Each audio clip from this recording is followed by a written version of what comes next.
typically an assistant in our department, comes to work in the morning with 700 or 800 emails, and maybe like 1,000 a day. I mean, I took, a few days off last summer and I came back to 6,000 emails.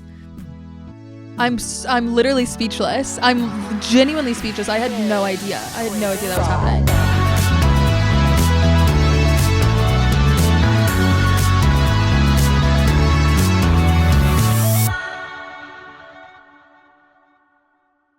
Welcome back to Barely Scraping By. We're killing it today. It's a Sunday morning. No, Sunday afternoon. What is the time? Like 12?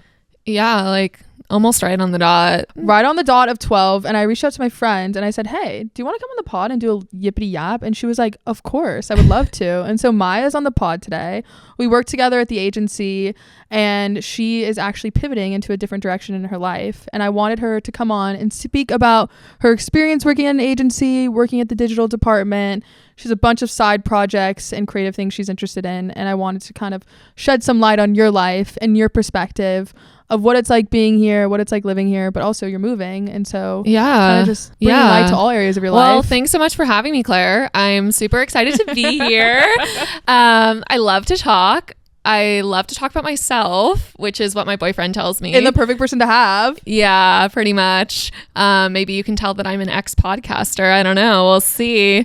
But yeah, so I guess I quit my job about a month ago and I am going to be getting my MFA at Columbia in creative nonfiction writing, which has always been a really big passion of mine. And it was a super hard decision to make, but I feel like it's for sure the right one. And yeah, a lot of life changes coming up. Going to be moving back home in with my parents in Brooklyn, commuting to the Upper West Side to go to Columbia. Yeah. Let's roll it back to the beginning. Why did you want to get into entertainment and why did you try the agency world? And then I would love to tap it into why you left. But yeah, so I think I've always, had an interest in entertainment. I touched on podcasting earlier, but I was involved in a student organization at UCLA called UCLA Radio. And I think that was sort of my introduction to the entertainment world. And I took a few classes on Hollywood and, knowing that I'm interested in sort of like expressing a creative voice, I thought, okay, maybe entertainment's a way to do so. I wasn't really sure if I'd want to be an agent or if I'd want to go onto the production side or the screenwriting side of things. But I figured, working at an agency is kind of like the grad school of the entertainment industry. So I went for it, did it for about a year. And, I think I learned so much, but it's just ultimately not for me. I realized I want to be in those creative shoes and that I also am, interested in writing in a traditional sense, really. Like I write essays, that's the medium that I love and it's not screenwriting for me. So everyone always pushes, I feel like when you're in college, work at an agency. And I feel like that's like always what's shoved down our throats of like, give that world a try. How did you know it wasn't the right fit for you? Yeah. So I feel like I have a few thoughts on that. I think that, for a lot of people who like study finance or, they want to go into communications and like do consulting, like there's a very clear pipeline and a clear path. But, if you're somebody who has more of a creative major in college or if you fit into a humanities category, and you go to school in LA, I think, the entertainment industry is right there and a lot of people recommend it to you. I think that if you position yourself with the right narrative, you can get a job in entertainment. But I think, the downside of it is that in comparison to like working as a first year analyst or working as a consultant, you're making significantly less money. So I think in that sense, it's really prohibitive of, certain people who maybe like don't have their parents' support. Those people might really struggle in the entertainment industry for a while just because you really have to hustle for a while and be comfortable not making a lot of money and not having a guarantee that things are going to work out.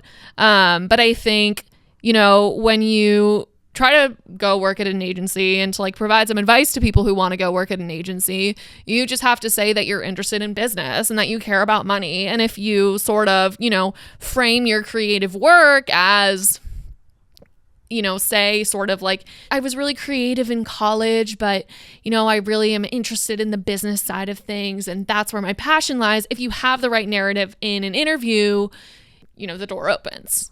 What do you think you learned about yourself in that process? It was the first career job outside of school. Yeah. And it was the first, and then you're in the agency, so you got in, you got your foot in the door. What did you learn, like what really was happening on the inside and what you learned about yourself from now that you're leaving? Yeah, so I think this was a really big step into adult life. I'll start like specifically, like for me, the process of getting the job was a learning moment in vulnerability and just like reaching out to people, cold calls, reconnecting with people I hadn't spoken to in a while to try to get the job. And I think that was initially very uncomfortable for me. And I had a lot of trouble in the fall and summer post grad because I wasn't willing to put myself out there in that way. But I did notice that as I started to just message people on LinkedIn, and email old professors and try to build my network, like I think, the ball started rolling a little bit more. So I think that was sort of the first like learning moment for me, was just like how important it is to just like connect with people and reach out, even if they don't respond. It's hard, like rejection's really hard, but it's necessary. I think, the second thing and why this career didn't really work out for me is just because like I eat, breathe, sleep my work, like my writing. I love to do it. It's just what I love, and I do it because I love it and I can't stop doing it. And I think that's what it means to be a creative, is just like to feel like this is something I was put on this earth to do. And I think that sounds really woo-woo and dramatic, but it's genuinely how I feel. Like I have to write. And I felt really out of touch with my identity at this job because I, didn't have enough time to rest. And I think when you don't rest as a creative, the juices don't flow, and I wasn't producing work. And it was really hard for me to, even spend time with friends because I would be so exhausted, from the workday, because also, entertainment is a really, really social job. And it's client facing, you're interacting with clients all day, you're interacting with your boss, other assistants, people you see in the hallway. It can be really draining socially, to then also have a whole other separate social life, aside from the work. I 100% agree. When I started working there at the beginning, I didn't know how to show up for my friends. I didn't know how to show up for my family. I was so burnt. And now I think I'm learning how to work on exhaustion. Like I literally have learned to like show up still, but have the undertone of exhaustion. I'm like, this is just my reality now. And this is the world I want. And trying to bring in the rest to my life has been so difficult. And I completely relate to that. But you were in the digital department, which is newer to entertainment. Right. Influencers are starting to grow, but now they have a space, and you see them in some of the most like the biggest platforms we have in this industry, like 100%. At the Met Gala, at these insane like premieres, at these insane fashion shows. What was it like working in a newer space and still like learning? We're still learning with the times, and like there was the moment of the TikTok ban, and so we didn't know what was gonna happen. Like how was that working in this? I think space? To speak positively about the space, I think, influencers and creators, they're really in the cultural zeitgeist. So, we'd have opportunities come in about the election, like our team met with Biden's social media team to talk about like promo for that. I think it's really cool in that sense to be sort of at the forefront in that way. And I think too, from a career perspective, it's really exciting for people who want to be agents because it's a faster career path, because, there's exponential growth going on in influencer marketing. I think, the statistics are really amazing if you like ever interested in like reading more, but like, I think even, with the ambiguous future of TikTok, like you touched on, like we're still seeing like immense growth in the way that brands and different brand agencies are devoting their budgets to marketing on those platforms. And what that means is then that like there are more promotional opportunities for young assistants to become coordinator. I think there's a much faster turnover time in the digital department. The work is very, very different. It happens over email. We roll a few calls, but it's mostly via email, and getting used to having really like thousands of emails a day, because there is so much inbound. Thousands? Yeah. Holy cow. Yeah, I think, it like obviously depends on your desk, but like typically an assistant in our department, comes to work in the morning with 700 or 800 emails, and maybe like 1,000 a day. I took, a few days off last summer and I came back to 6,000 emails. I'm literally speechless. I'm genuinely speechless. I had no idea. That was happening. Yeah, it's truly insane, and very, very stressful. I'm very sensitive, and I think that was hard for me, was like always feeling that stress of like not feeling like I could ever finish the work. Like I could never put it away. Like that was it, like that Greek story or that old of like he's rolling the ball up the hill and he starts again and he rolls it up again. Sisyphus? Yeah, of like rolling it up, never being done. And that was your desk, never being done. Yeah. Never getting to the bottom ever. Right. So, and that's just the nature, of these brand partnerships, is like there are so many happening at once. I think for like a really successful client, you're doing campaign execution on 10 to 15 campaigns within a given day, and that's a lot of work. And there's such a fast turnaround time on short form content. So, constantly having to be the liaison between the brand and the client, when a client doesn't have a manager is really a lot. And I think, agents in the digital department really, in a lot of cases, do behave more like managers than maybe in other departments, just because there's such a fast turnaround time, and they have to be. You talked about the fact that you were working on campaigns like Biden. Like Biden was the president. My God, you guys got to that level. Why don't you think the digital world is given the respect it deserves, even though you're doing stuff with presidential candidates and presidents themselves? But I feel like the people in the world aren't giving them the respect. I think like the Biden piece that I spoke about earlier was a bit of a red herring, because what I actually think is going on is that for the most part, influencers are very apolitical and, right-leaning. I think there was like that Media Matters study that came out where it's like 9 out of 10 of the most popular like shows, streamers, podcasts out there are, right-leaning, and they might, label themselves differently, as like a sports entertainment or like lifestyle show, but like, and they might identify as apolitical, but truthfully, like these are people like Joe Rogan, Russell Brand, like supporting that MAGA agenda. And I think there's a really interesting dynamic going on between influencers and brands right now, because, if you're a brand, right, like you need to sell your product to a politically divided nation. Like, and in order to do that, like they don't want to work with influencers that are apolitical. The New York Times came out with a really interesting article actually about this like Captivate software that brands actually use to identify, how sort of polarizing a content creator's content is. And then, they might not want to work with them accordingly. I think like there are really like in that digital space, there are influencers, and then I think there are creators, like someone like a Reese Feldman, who's like truly like an artist. He's great. And I think that like those people deserve respect because they're engaging with art.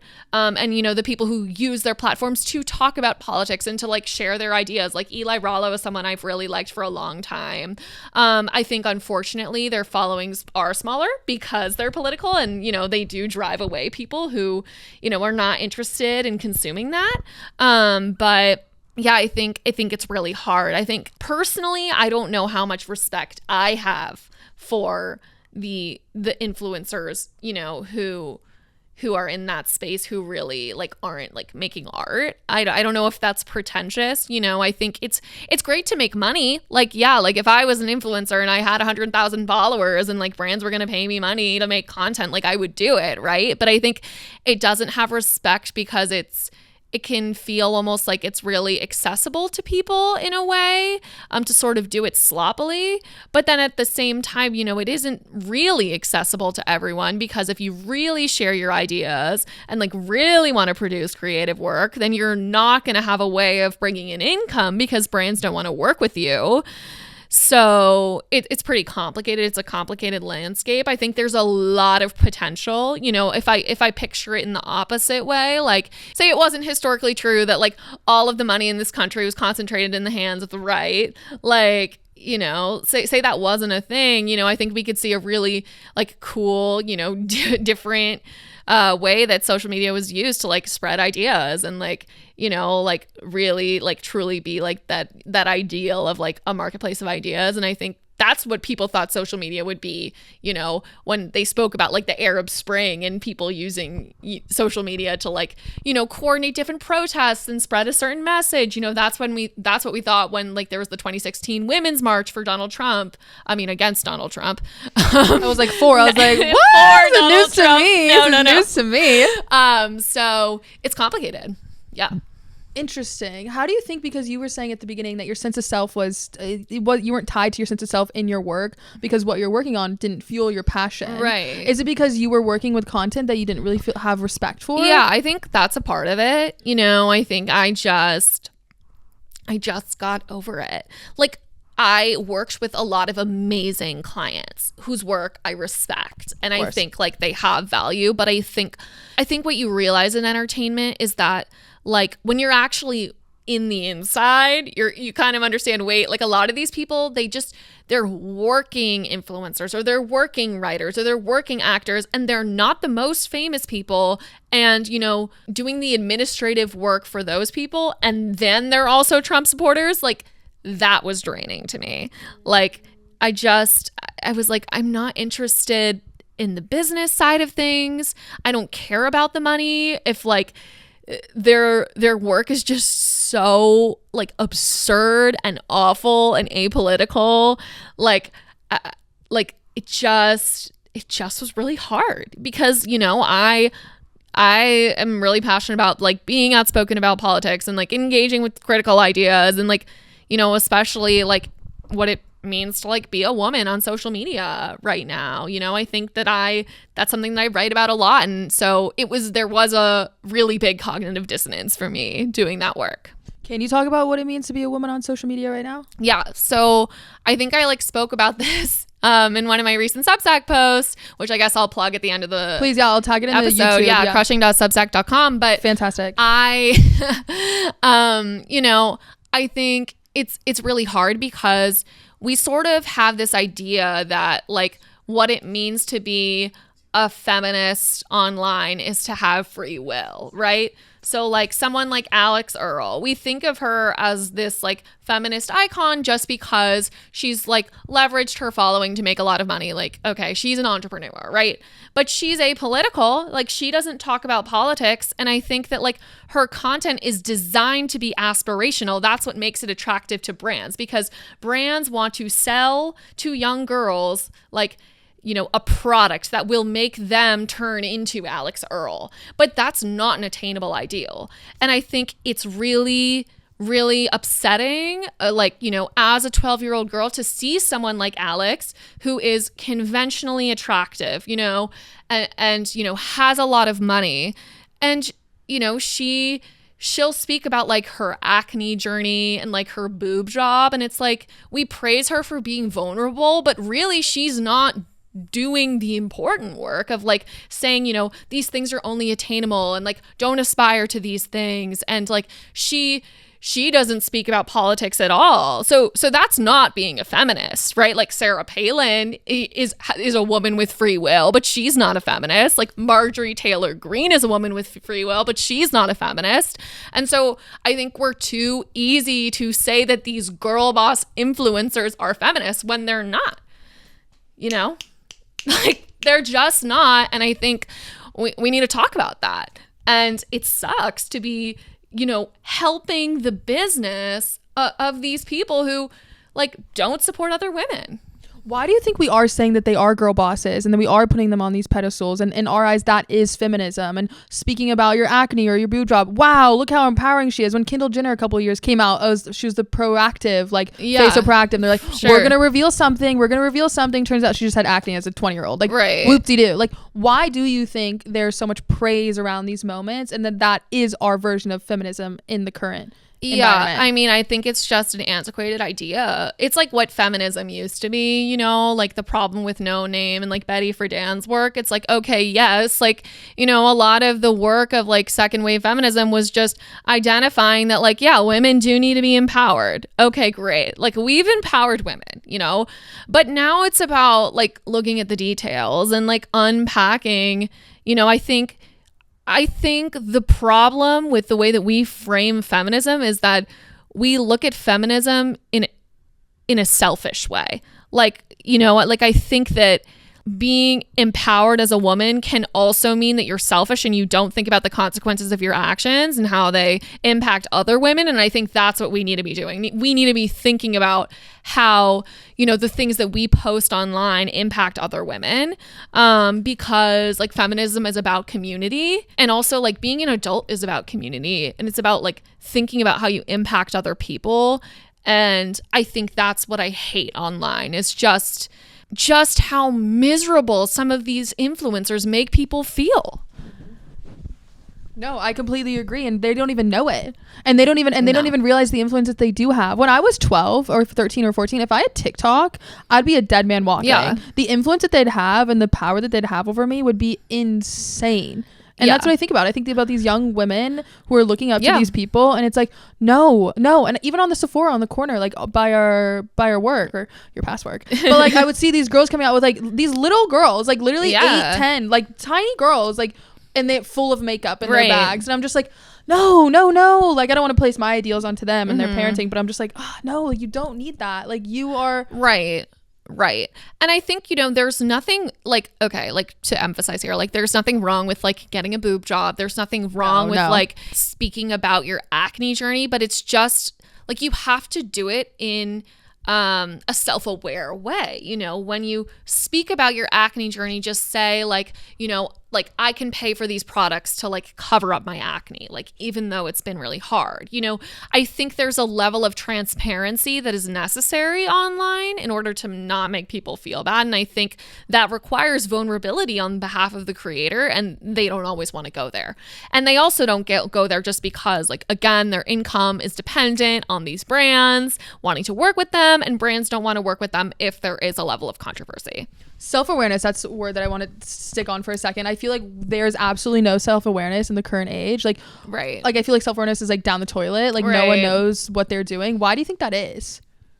Well, I will say, I think like we're all like really chronically online, and I just don't think people interact in person as much as they should. And, you know, maybe it's a result of like the pandemic and all that, but we don't have a comfort level with sort of just engaging with other people. You know, I think it's really uncomfortable, and like anonymity is so easy. I do want to say too that like posting on social media is stressful. Like I think I'm really nitpicking these influencers, but again, like I don't feel that way. I put myself in their shoes, right? And I'm like, oh my God, I shouldn't say this because this person's going to think this about me. And if I post about my writing on Instagram, then people are going to unfollow me. And people are going to be like, why is she posting about this on LinkedIn? It doesn't make any sense. Like, you know, that's ridiculous. Who does she think she is? Like, these are the voices in my head. Oh, the who does she think she is something like with the podcast I've been doing. I'm like thinking that people are thinking, what the fuck does she think this she is? I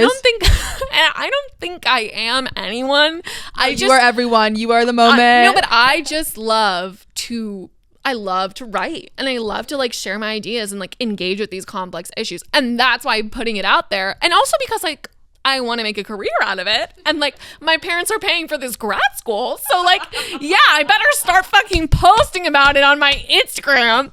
Like, God damn it. Like, what am I going to do? Just like never share my writing and like spend all this money going to this MFA program? Like, I better get on Canva and start making some cute posts. You have me dead. You literally have me dead. Seriously. You got to just delete all the noise. You got to delete all the noise, and you just have to be in your own little bubble and your own little world, and just set up your podcast moment on a Sunday and have your buddies come over and just do your fucking shit. Do your fucking shit. You got to do it. And it's like, God, you got to do it, and you just got to cancel that out. But it leaks in and it pollutes. Right. But we've been talking about your writing a lot, and I want to touch base on that. You are switching gears and you are going to grad school. Huge feat. Congratulations. Great grad school program as well. When did you realize that writing, you said, I feel as though I was put on this earth to write. When did you realize that? And as you continue to pursue that, does it just feel more like confirming as you continue to write and go down that lane? You know, I think writing has always been like a prominent interest of mine. I was like in speech and debate in high school, and I always loved like writing the constructive speeches and like finding the evidence. And you know, I was really interested in like history papers and English papers in high school. I think in college, it's really started to click with me. I took a personal essay writing class with like a phenomenal professor, Nathan Dool. If you go to UCLA, you should take one of his classes. And we had to write these mini essays every week. And I fell in love. Like I would write that and I was just like, this is what I'm supposed to do. Like, I need to keep doing this because I have a voice. Like, one thing I know about myself is I have a voice. And I'm going to use it. And I'm going to use it. And I'm going to hear it. Audience is here. Yeah. So, yeah, that's just when I started to, like, really love it. And I think, you know, I've sort of... Substack really helped me create, like, a sort of scaffolding for my work. And I think I've been trying to navigate, like, okay, I know short form content is successful. I think Substack really tries to make writing short form. And I, have really loved writing essays. That's the speech and debate kid in me. Like, that's the kid who argued with her parents, How do you think going to an MFA program is going to improve your writing and your skills? Yeah, so I think I'm really just excited about the network. Like, I think, I'm going to study under some amazing writers like Leslie Jameson and Chloe Cooper Jones. And these are people that I really look up to. Like, Can you shed some light on their work? I'm not familiar. Like Chloe Cooper Jones wrote a memoir, Easy Beauty, and Leslie Jameson recently wrote Splinters. These are people who are just like incredibly smart and like very well known in like the nonfiction space. And I'm really interested in that kind of work. Like Gia Tolentino, she writes for the New Yorker. Her book of essays, Trick Mirror, love it. That's the kind of work I'm interested in making. But I just want to be in a community of people who like are inspirational to me, and also, just have a group of peers and feel inspired by them, and, build that writing network and get really good. Like I know I can get better, and I want to get better. And that's what I also love about writing. I love that you can always get better at it. It's an ever-growing skill. What kinds of stories or themes are you drawn to exploring in your writing? I know you've touched base on it, but just kind of want to double down. So I guess I'm really interested in like, gendered experiences and, what it feels like to be a woman on social media, I think is like where crushing is really going. But, initially, like the word, I use the word crushing because it sort of like epitomizes to me the tension sort of inherent in being a woman. Like, like sort of like going after things and like having a lust for life and like, like caring about things. And then also on the other hand, like feeling embarrassed and like crumbling inside. And I think that's really the tension that I explore in my work is, wanting to go after it and also feeling insecure. And, I think I do that through relationships. I do that through gendered experiences, politics, all those sorts of things that are confusing. Something I always like to touch on is like the confidence thing, and I struggle with this in my work sometimes of like believing in yourself and knowing that what you have is good, and you're like, I have a voice and I know I'm good at writing and all those things along those lines. But like, what have you done through your life that has helped you lean into your work and trust your voice and your confidence? I think that I've built a lot of confidence outside of my writing, which has like I've been able to like apply that to my writing process, if that makes sense. So, like I've been in therapy for a really long time, which has been like really helpful, just to like get to know myself better and like understand like these different parts of me and these critical voices in my head, and like, being able to like discern between like when I'm anxious, when I'm having a gut feeling, which I think builds confidence, is just knowing yourself. But, also like I'm very athletic. Like I surf, I run. I think doing really hard physical things has taught me over time that I can do hard things, and I can do things when I'm scared. Like I go out into the ocean sometimes and, it's uncomfortable, and I do it anyway because I love it. And like, yeah, like if you say that you love to run in the moment, like that's 1 out of 10 times. Like running sucks, it's painful, but I do it anyway because I know it makes me feel good. And like I care about my body and like just like my health and like what it does for my mind. And like I lift really heavy weight. Like, I do these things consistently, which suck. I hate getting up early to go to the gym. I hate it, but I just do it because I know it's good for me. And like, now I apply that to my writing. Like, I hate posting about my writing on Instagram. It's uncomfortable. I know I'm going to post and it's going to get like 20 likes, you know, and most people, they're not going to see it and they don't give a fuck. And they're like, why is this girl posting about her Substack? I don't care. And like, and like, I'm just like, let them unfollow me. Like, I just see the follower count go down when I post. I'm like, yeah, you know what? Like, it's just a part of the process because you need to get rid of the people who don't support you in order to find more people who do. Oh, 100%. When I first started this podcast in college, like I grew up in a small town, and so everyone was like praising me, like, oh my God, you have a podcast, whatever. But it's like, and people even today are like, can't believe you do it. It just feels as easy as breathing to me. Like, I love doing this. Totally. I love talking to people. I love hearing about people's stories. Like, I love to laugh. I love to connect. I just love it. Everyone has one superpower, and my superpower is the ability to talk to people. Right. And so I'm like, yeah, it just feels easy to me. And I feel like, but the people who are like, what's going on? Or you feel the undertones of like, you're doing that. Oh, you have a podcast. Like, why the fuck do you think you should have a voice? And why do you think you should post that? Like, you catch the undertones, you catch the negativity, you catch they're trying to throw at you. And I'm like, mama, no, we're not going to have this because this doesn't feel like anything special to me. This just feels like something I liked to do. Right. Like I'm having a sushi dinner on a Sunday. Yourself. Literally, it's nothing. I'm having fun. And it's like, you catch the undertones, you catch the negativity. And I'm like, none of that. I can't have that in my world. No. And you catch it. Right. And the older you get, the better of an eye you have for it. Right. And that's why I'm like, mute. Like, I'm not going to unfollow you. As easy as mute. Sometimes I'm like, I don't want to be dramatic and like unfollow or block you, but like mute. Like, mute. Like, I don't want to see what you have to say. Or like, if sometimes, you know, like when women influencers I follow, you know, they post like controversial thing, I'm like, unfollow. Like, this is making me feel bad. Or like, my new favorite thing is just to put my phone to sleep. Like, I put my phone to bed. She tucks that bitch in. Like when I post on Instagram, I put my phone to bed in the bathroom. I love that. I put my phone to bed in the bathroom before I go to bed so I can read, because I love to read, but I'm not going to read if TikTok's right there.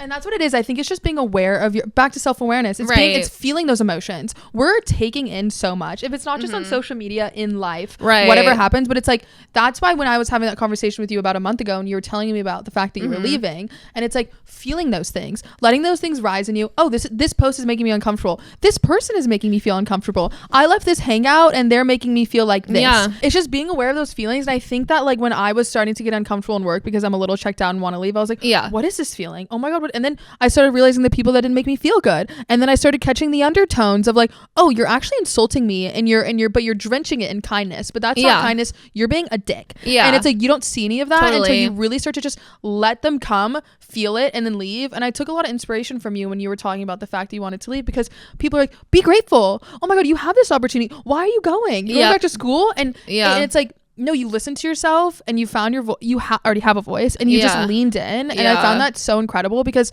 so many people I run into don't know how to listen to what is happening inside of them. And you're never going to be happy if you don't listen to yourself. Exactly. Like, if you spend your life trying to satisfy other people, like I knew this was a coveted job, you know, and I thought about staying for that reason, but that's not me. Like, that's not what I value. So I was then losing myself by staying. You know, it's the highest form of self-abandonment to, you know that something does not work for you and to do it anyway. Like, don't self-abandon, you know, like that's the worst thing you can do. You're not going to be happy.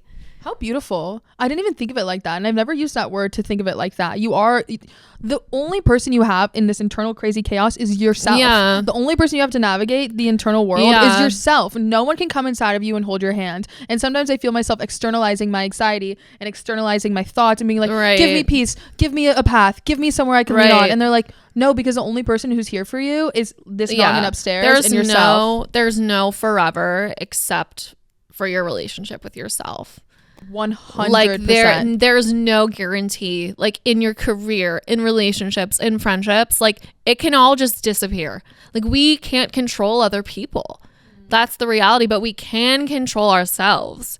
And so, you know, I think that is really daunting, but you can also feel empowered by it and like work to create a life that you like. And it's really hard. And I think people do a really bad job online talking about it because they sort of say like, just follow yourself. Like, don't care about don't stop caring what other people have to think about you. Right. But that's like, obviously it's easier said than done, but it's just baby steps. Like, it's like if you have a goal, a big goal, like just what's one thing you can do for 10 minutes that works towards it? Like, one thing I do, I journal for 15 minutes a day.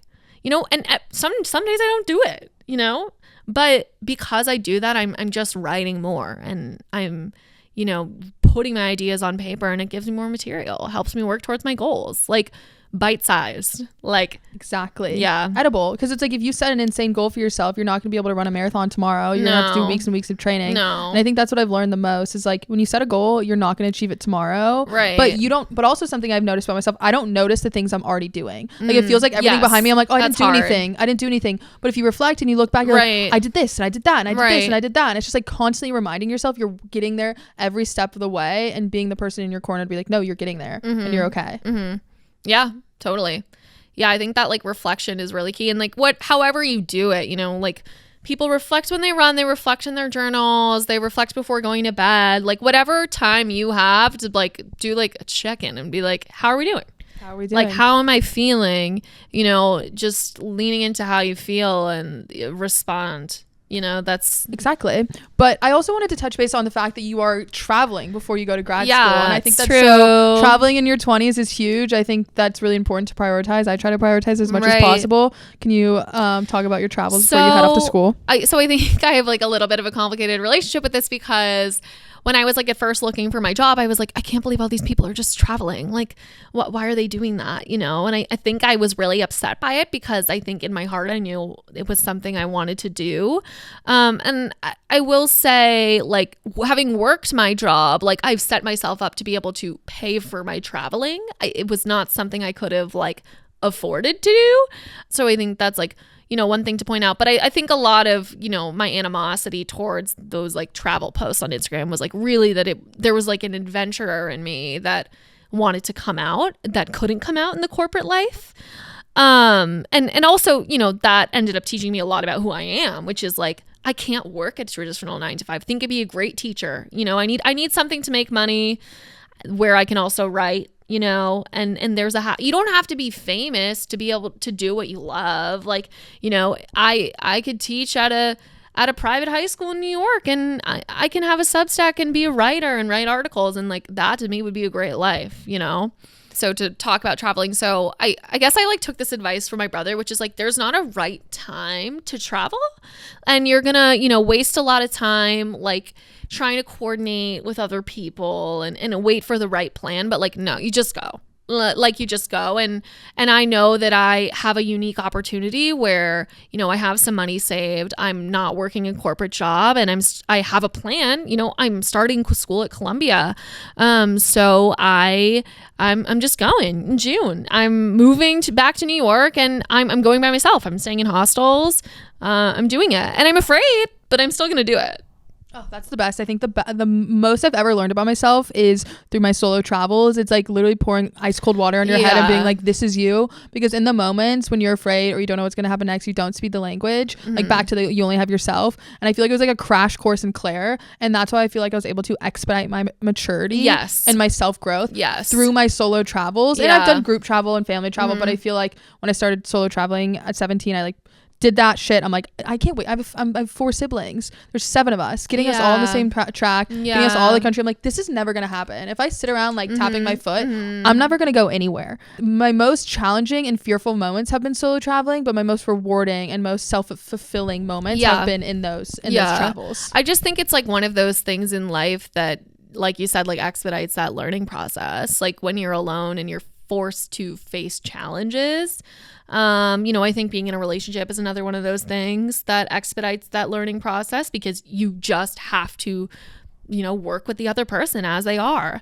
And, that's what you're doing when you're traveling. You're working with the situation, with what you have and what you know. And, those are moments in life when you really just rise to the occasion and you see a lot of growth. And I think it's important to put yourself in a position where you're gonna grow. Like you can't, like, I think when you challenge yourself, you know, that's really when you expand and you can become happier. You know, you're not going to be happy if you do the same thing every day and you don't question, like, interrogate things, you know. Like, I really think like questioning your reality is really important to like pursuing happiness. And like, to me, that's like what it means to live a full life, is to like try something and, you know, like, and edit it and then try again. 100%. I love that. But in the end of every episode, we ask the prior guest to ask the current guest a question. Okay. And so the prior guest left you with a question,